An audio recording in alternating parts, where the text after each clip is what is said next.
जय श्री राम। आज का बालकांड का पाठ हम दोहा 195 से आरंभ करने जा रहे हैं। कैकेयी और सुमित्रा इन दोनों ने भी सुंदर पुत्रों को जन्म दिया। उस सुख, संपत्ति, समय और समाज का वर्णन सरस्वती और सर्पों के राजा शेष जी भी नहीं कर सकते। अवधपुरी इस प्रकार सुशोभित हो रही है मानो रात्रि प्रभु से मिलने आई हो और सूर्य को देखकर मानो मन में सकुचा गई हो, परंतु फिर भी मन में विचार कर वे मानो संध्या बन कर रह गई हो। अगर की धूप का बहुत सा धुआं मानो संध्या का अंधकार है और जो अबीर उड़ रहा है वह उसकी ललाई है।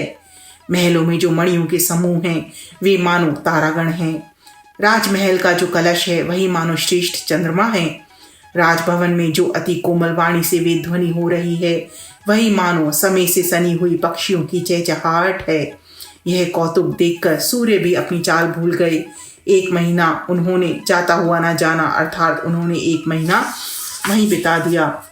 महीने भर का दिन हो गया, इस रहस्य को कोई नहीं जानता। सूर्य अपने रथ सहित वहीं रुक गए, फिर रात किस तरह होती यह रहस्य किसी ने नहीं जाना। सूर्य देव भगवान श्री राम जी का गुणगान करते हुए चले।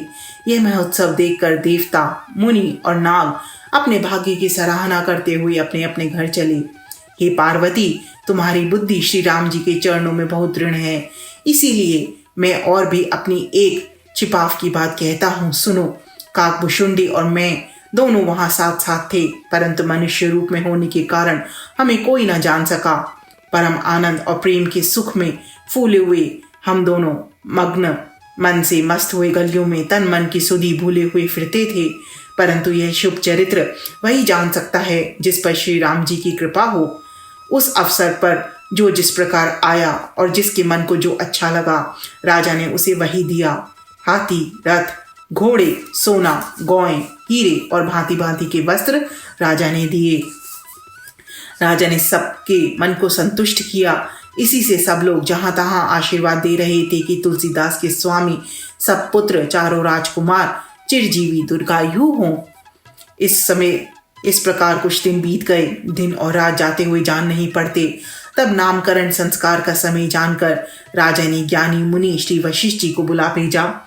मुनि की पूजा करके राजा ने कहा, हे मुनि, आपने मन में जो विचार रखे हों वे नाम रखिए। मुनि ने कहा, हे राजन, इनके अनेक अनुपम नाम हैं, फिर भी मैं अपनी बुद्धि के अनुसार कहूँगा। ये जो आनंद के समुद्र और सुख की राशि हैं, जिस आनंद सिंधु के एक कण से तीनों लोग सुखी होते हैं, उन आपके सबसे बड़े पुत्र का नाम राम है, जो सुख का भवन और संपूर्ण लोगों को शांति देने वाला है। जो संसार का भरण पोषण करते हैं, उन आपके दूसरे पुत्र का नाम भरत होगा। जिनके स्मरण मात्र से शत्रु का नाश होता है, उनका वेदों में प्रसिद्ध शत्रुघ्न नाम है। जो शुभ लक्षणों के धाम श्री राम जी के प्यारे और सारे जगत के आधार हैं, गुरु वशिष्ठ जी ने उनका लक्ष्मण ऐसा श्रेष्ठ नाम रखा। सियावर राम जय जय राम, मेरे प्रभु राम जय जय राम। मंगल भवन मंगल हारी, द्रवहु सदा शरद अजर बिहारी। दीन दयाल बिरद संभारी, हरहु नाथ मम संकट भारी। मोर मनोरथ जानऊ स्वामी, तुम सब जानऊ अंतर्यामी। राम नमामि नमामि नमामि, सिया राम नमामि नमामि नमामि।